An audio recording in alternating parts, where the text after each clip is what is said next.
alayhi salatu wa sallam. Le prophète sallallahu alayhi wa sallam va dire Ummati, Ummati, ma nation, oh mon Seigneur, ma nation. Et Allah subhanahu wa ta'ala va dire au jour du jugement dernier, Allah va ouvrir la porte du paradis et le prophète sallallahu alayhi wa sallam il va rentrer aussi avec les gens par les autres portes en plus de celle-ci.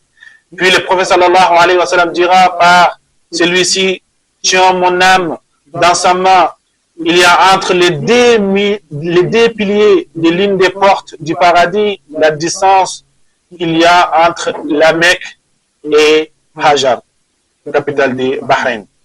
C'est-à-dire, la porte du paradis, tellement la porte est grande, et le prophète sallallahu alayhi wa sallam va demander à Allah l'intercession, et Dieu va dire, vas-y, prends autant que tu vis parmi tes communautés, et ils vont rentrer au paradis.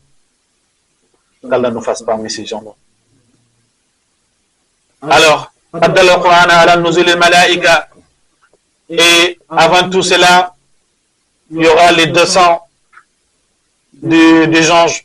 Il y aura aussi l'arrivée d'Allah subhanahu wa ta'ala. Quand le prophète sallallahu alayhi wa sallam va demander à Allah, et le prophète sallallahu alayhi wa sallam dira aussi, patientez, Allah va venir, patientez. Il y aura les groupes de gens qui vont descendre du ciel, premier ciel. Les groupes de gens qui vont descendre du premier ciel est plus nombreux que les gens réunis et les djinns réunis sur terre et les animaux réunis sur terre. Ils vont nous entourer. Et les groupes de gens du deuxième ciel vont descendre. Et aussi, ils sont plus nombreux que les premiers cieux, les gens des premiers cieux et les gens qui sont sur terre et les djinns qui sont sur terre. Puis les gens du troisième ciel, pareil, et aussi ils vont être plus nombreux que les gens du deuxième ciel et premier ciel et les gens qui sont sur terre réunis. Et ainsi de suite jusqu'à 8e ciel, jusqu'à 7e ciel. Et les gens seront au milliers. C'est pour ça Allah subhanahu wa ta'ala dira Ya bina Adam, aïna al-mafar. Où est-ce que tu vas courir? Tu ne peux pas échapper ce jour-là. Il n'y a pas d'issue pour s'échapper. Alors, les gens vont descendre. À chaque fois qu'un groupe de gens vont descendre, nous on va dire Afina Rabbuna, est-ce que Dieu est avec vous? Les gens vont dire non. Dieu n'est pas avec nous, mais il va venir. Chaque groupe qui descendra, et on posera la même question. Alors, et ensuite, Allah subhanahu wa ta'ala va venir. Il y aura 8 anges qui porteront le trône d'Allah tabaraka wa ta'ala. Qui vont porter le trône d'Allah subhanahu wa ta'ala. Pas par leur force, mais par l'évocation d'Allah tabaraka wa ta'ala. La hawla wa la quwwata illa billah. Par cette invocation, ils vont pouvoir porter le trône d'Allah tabaraka wa ta'ala. Sinon, ils ne pourront pas porter. Et les bruits que ça fait, tout le monde va tomber. Si il était inscrit qu'on va mourir une deuxième fois, ce jour-là, nous mourrons une seconde fois. Tellement les bruits des trônes, le déplacement des trônes est intense. On va tous avoir mal, on va pleurer, on va crier. Et Allah subhanahu wa ta'ala va venir avec un groupe d'anges, avec une lumière très grande. Et tout le monde sera là. Et personne, n'ose de parler ces jours-là. On va rester silencieux comme maintenant.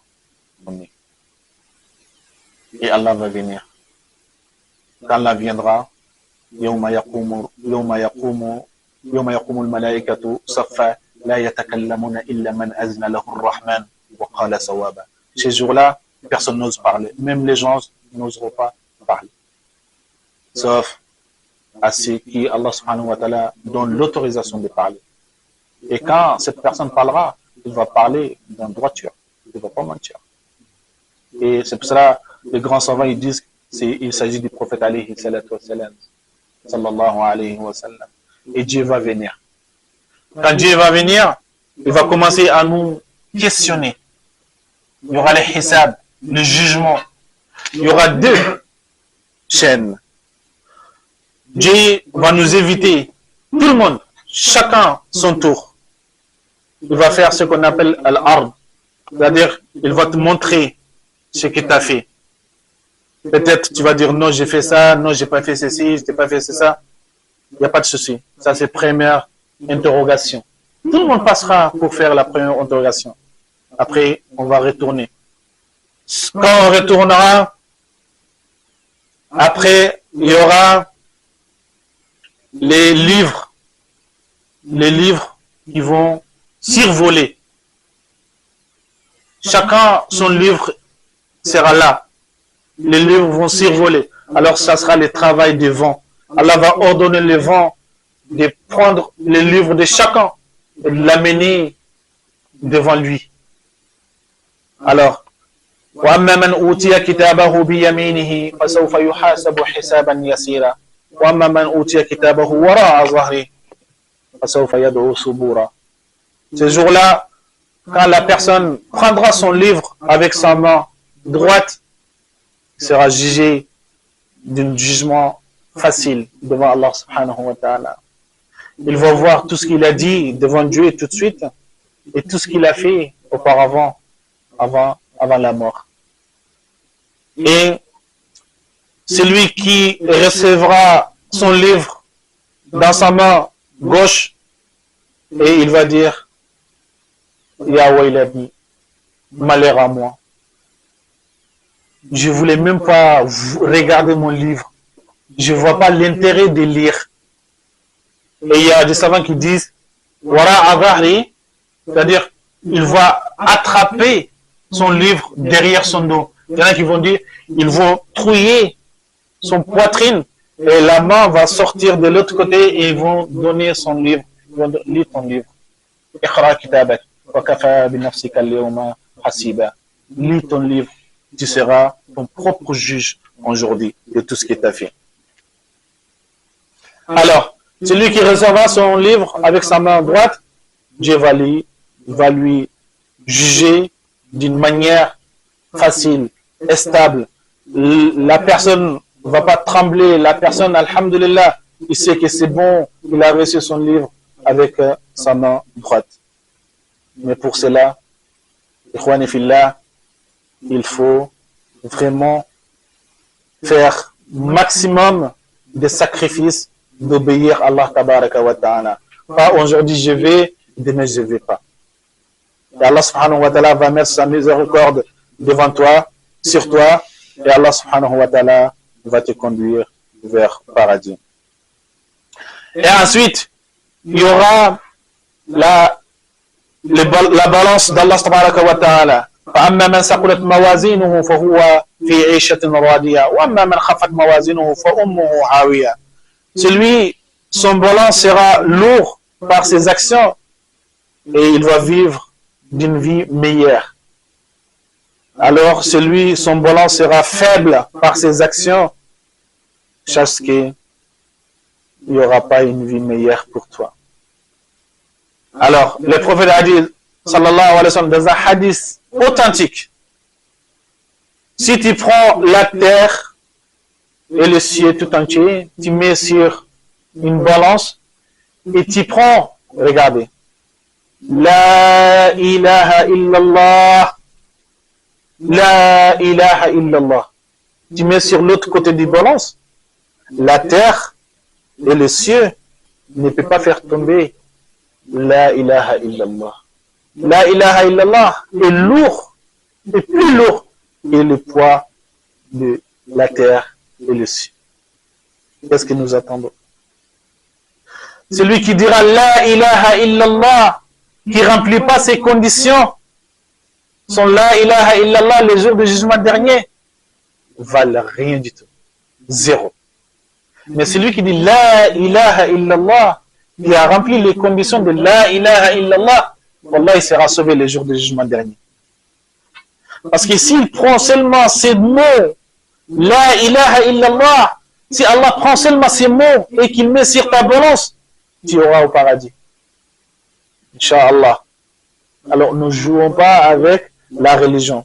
La ilaha illallah, il y a des conditions. Il n'y a point de divinité qui mérite vraiment d'être adorée si ce n'est Allah. Ça veut dire quoi? Ça veut dire que tu as reconnu que Dieu est ton Seigneur. Et tu as reconnu que tout ce qu'il te demande, c'est pour ton bien. Tu ne dois pas le désobéir. Mais par orgueil, par l'amour de la vie terrestre, tu oublies ton Seigneur. Il y en a qui courent derrière les marabouts. Toi, tu dis la ilaha illallah, tu as un marabout à côté. Tu dis la ilaha illallah, tu as un gris-gris à côté. Ça s'appelle la shirk. Et le jour du jugement dernier, al-mushrikoun, ils n'ont pas de place auprès d'Allah tabaraka wa ta'ala. Et ensuite, Allah subhanahu wa ta'ala, quand il pèsera les actions, les gens vont se diriger vers Sirat. Vous savez, tout le monde sait c'est quoi Sirat. Les gens vont se diriger vers Sirat. Et il va avoir nuit. Il va avoir nuit. Les al-mu'minoun, les pieux, les musulmans, les véridiques, ils auront leur lumière devant eux. Leurs actions seront une lumière pour eux. Ils vont voir devant eux.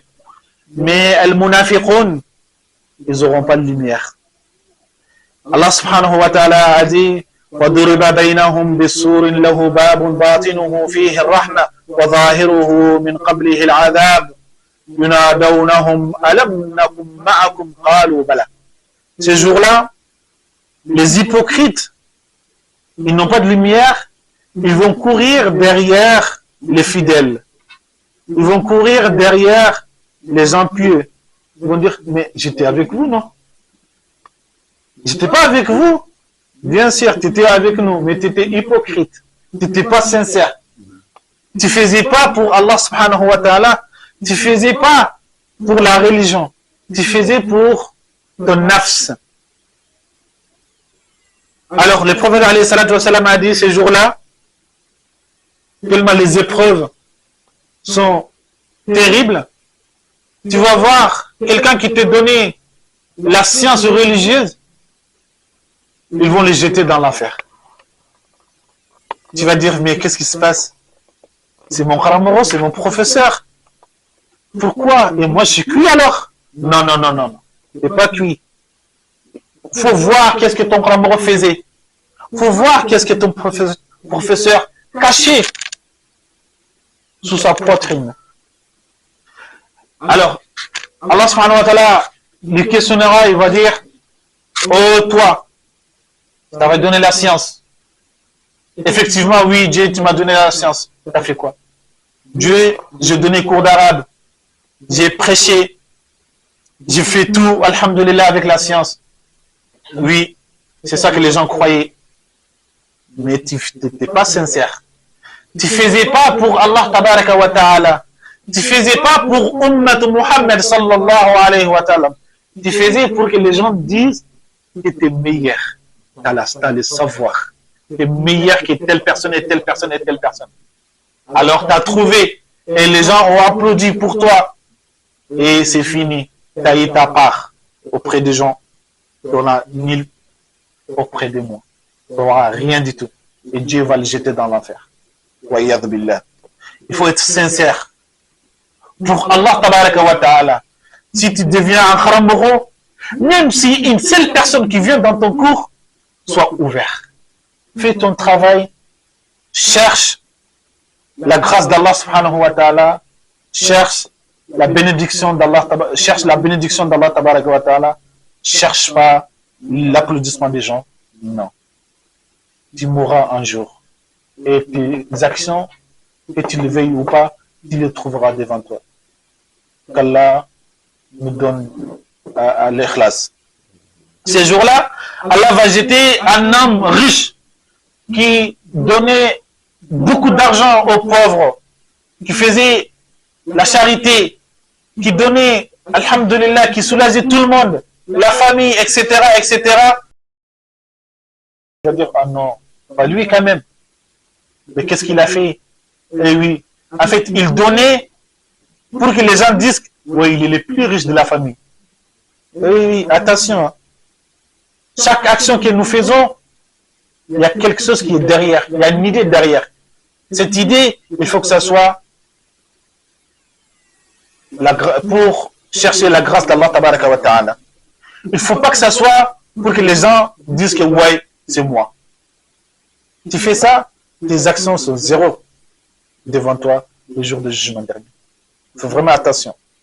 Même les vêtements que tu portes, même les voitures que vous achetez, la maison que vous décorez, il ne faut pas que tu décores pour que les gens regardent et disent ah ouais, ta maison est meilleure que l'autre. Ta voiture est top, mieux que l'autre. Il ne faut pas que cette idée soit dans ta tête. Il faut chasser ces idées. Sinon, les jours de jugement dernier, tu vas regretter. Alors, Allah va dire, telle personne, je t'ai donné l'argent. Qu'est-ce que tu as fait avec mon argent que je t'ai donné? Et la personne va dire, j'ai donné sadaqa, j'ai construit des mosquées, j'ai construit des centres orphelinats, etc., etc. Et Dieu va dire, non. Bien sûr, tu as fait tout ça. Mais tu n'as pas fait pour chercher ma grâce. Tu as fait pour que les gens disent que tu es plus riche de la famille, de la commune, de la communauté. Et le prophète sallallahu alayhi wa sallam a dit, il y aura un autre homme qui va venir. Ils vont jeter dans l'enfer et tout le monde sera choqué. On va dire, pourquoi il va en enfer? Alors, il était bien dans la société. En fait, quand il y a un bagarre entre les deux personnes, la première personne qui porte ses chaussures, c'est lui. Alors, cette personne, il n'a pas fait tout ça pour l'amour d'Allah tabaraka wa ta'ala. Il a fait pour que les gens disent, ah ouais, c'est un homme fort. Quand il veut traiter un problème, dès qu'il commence à parler, les problèmes, c'est bon, c'est réglé. Il veut que les gens parlent de lui. Alors Dieu va dire, les gens ont parlé sur toi. Ils ont parlé de toi. Et c'est bon, tu as eu ta part auprès des gens. Tu as zéro devant toi. Alors, fais vraiment attention. Ces genres de choses, ces petites choses, peuvent détruire notre avenir. Notre grand avenir, c'est après la mort, c'est pas ici. C'est pas ici. Aujourd'hui, tu es là, demain, tu es où, tu ne sais pas. Alors, on va passer par As-Sirat. Le prophète sallallahu alayhi wa sallam va être la première personne qui passera sur As-Sirat. Et après, chacun d'entre nous va passer. Alors, il y en a qui vont passer, même pas un clin d'œil, même pas une seconde, boum, il est passé, il est de l'autre côté, au paradis. Il y a d'autres qui vont partir, qui vont passer, mais avec quatre pattes, sur quatre pattes. Il y en a qui vont partir, et billah, ils vont tomber dans l'enfer. Parce que Sirat, il passe sur l'enfer. Billah. Ce jour-là est terrible. Alors, Dieu peut te pardonner, et il peut aussi, écoutez bien, te châtier. Il peut te punir. C'est vrai, Allahu Rahman, Allahu Huwa Ghafour, il est le miséricordieux, il est le pardonneur. Mais il pardonne à qui il veut.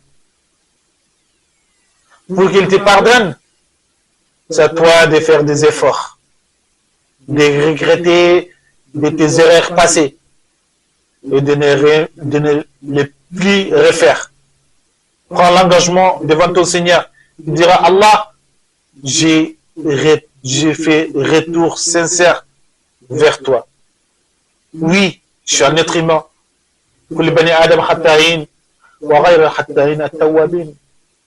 On commet tous des péchés. Et après, ce qui est mieux après, c'est de demander pardon. Mais celui qui commet un péché, il y a un hadith du prophète alayhi salatu wassalam, il a dit, si tu commets un péché, si tu ne demandes pas pardon, alors il y a un point noir qui va s'installer sur ton cœur. Tu demandes pardon, ce point noir disparaîtra. Mais si tu ne demandes pas pardon, ce point va rester. Tu commets un deuxième péché, il y a un deuxième point, etc. Toi, tu commets des péchés, tu ne demandes pas pardon, ton cœur, à un moment donné, va durcir. Alors, les péchés, tu les fais automatiquement, tu ne calcules plus. Les paroles sortiront dans ta bouche, tu ne calcules plus. Tu ne sais pas est-ce que tu as dit du bien, tu as dit mal. Tu n'arrives plus, tu es contrôlé. Tu es dans les harams, sur ton téléphone, ton ordinateur, télévision, dehors, ailleurs, tu es toujours dans les harams. Mais quand tu demandes al-tawba, al-nasiha, tu demandes pardon à Allah subhanahu wa ta'ala et tu reviens vers sur tes pas initiales. وَمَا خَلَقْتُ الْجِنَّ وَالْإِنسَ إِلَّا لِيَعْبُدُونَ. Dieu a dit, il nous a créés uniquement pour l'adoration. Si tu reviens sur cette pas, alors Allah subhanahu wa ta'ala va te préserver. Chaque astaghfirullah que tu diras va effacer un péché. Imagine, le prophète alayhi salatu wa salam, il dirait astaghfirullah combien de fois? Plus de 100 fois par jour. Et lui qui ne commettait pas de péché. C'est pour nous montrer, c'est pour nous former de dire astaghfirullah sans arrêt. Il ne faut pas compter. Il ne faut pas dire ouais, le prophète alayhi salatu wa salam faisait 100 fois, alors moi aussi je vais faire 100 fois, après c'est bon. Non. Le prophète alayhi salatu wa salam, quand il vient ici, il peut dire astaghfirullah 100 fois ici. Et quand il se déplace, il part à un autre endroit, il peut dire astaghfirullah 100 fois à l'autre endroit. Ça ne veut pas dire que le prophète sallallahu alayhi wa sallam disait 100 fois, après c'est bon, et c'était. Non. Alors, ikhwan et fillah, il faut retourner vers Allah tabaraka wa ta'ala pour que Allah subhanahu wa ta'ala nous pardonne. Et on est dans un mois béni qui est le mois de Ramadan. Et c'est une occasion pour nous, de faire la preuve de sincérité, de retourner vers Allah subhanahu wa ta'ala, de prendre un nouveau départ avec Allah tabaraka wa ta'ala. Avec ton nafs, toi-même, prends un nouveau départ avec toi-même. Il faut sois sincère avec toi et sois sincère avec Allah tabaraka wa ta'ala et sois sincère avec tes proches, ta famille, ton père, ta mère, tes soeurs, tes frères. Sois bon, change l'habitude, sois meilleur dans tous les domaines. Sois excellent. Tu ne peux pas être parfait, ça n'existe pas. Mais on peut devenir excellent dans tous les domaines. Si le prophète alayhi salatu wa salam nous demande l'excellence, c'est qu'on peut faire. Tu peux être une excellente fille. Tu peux être une excellente fille pour tes deux parents. Tu peux être une excellente sœur pour tes frères. Tu peux être un excellent frère pour tes sœurs et frères. Tu peux être un excellent ou une excellente voisin ou voisine pour tes voisins et voisines. Tu peux être excellent dans tous les domaines. Un excellent élève, un excellent compagnon, etc. Comme tu veux. Tu peux être excellent dans tous les domaines. Ça nous dit de faire la preuve pour être excellent. Le prophète alayhi salatu wa salam, il était excellent dans tous les domaines. C'est pour ça Allah subhanahu wa ta'ala a dit لَقَدْ كَانَ لَكُمْ فِي رَسُولِ اللَّهِ أُسْوَةٌ حَسَنَةٌ. Le prophète est un exemple pour vous, que ce soit homme ou femme. Il faut suivre le prophète alayhi salatu wa salam et on s'en sortira, incha'Allah ta'ala. Alors, c'est un résumé que j'ai fait sur le déroulement sur la chaîne du jugement dernier. Sachez que je n'ai même pas parlé de moitié de ce qui va se passer les jours du jugement dernier. J'ai juste pioché les grandes choses qui vont se dérouler. Alors si on parle de détails, on ne peut pas finir. Qu'Allah nous préserve. Qu'Allah nous vienne en aide. Qu'Allah met baraka de tout ce qu'on possède. Qu'Allah met baraka dans notre famille. Qu'Allah met baraka dans notre union. Qu'Allah met la baraka dans notre adoration. De tout ce qu'on a, de tout ce qu'on va avoir. Allahumma rabbana atina fid dunya hasanatan wa fil akhirati hasanatan wa qina adhaban nar. ربنا لا تزغ قلوبنا بعد إذ هديتنا وهب لنا من لدنك رحمة إنك أنت الوهاب سبحان ربك رب العزة عما يصفون وسلام على المرسلين والحمد لله رب العالمين. Je demande à tout le monde de faire dua pour notre mère, notre maman, qui est Fatmata Tunkara. Voilà, c'est une mère excellente, exemplaire, que nous devrons suivre. Nous devrons prendre comme exemple. Faire le dua pour elle, ainsi que sa famille, et pour tout le monde. Qu'Allah met la baraka dans notre vie, et qu'Allah nous accorde une belle fin de la vie terrestre. Allahumma amin. Wa jazakumullahu khairan. Merci à vous aussi d'être assistés à cette rencontre et qu'Allah accepte nos actions et qu'Allah nous montre l'année prochaine, Inch'Allah, et ainsi de suite, ainsi de suite. Longue vie à tout le monde. Barakallahu fikum.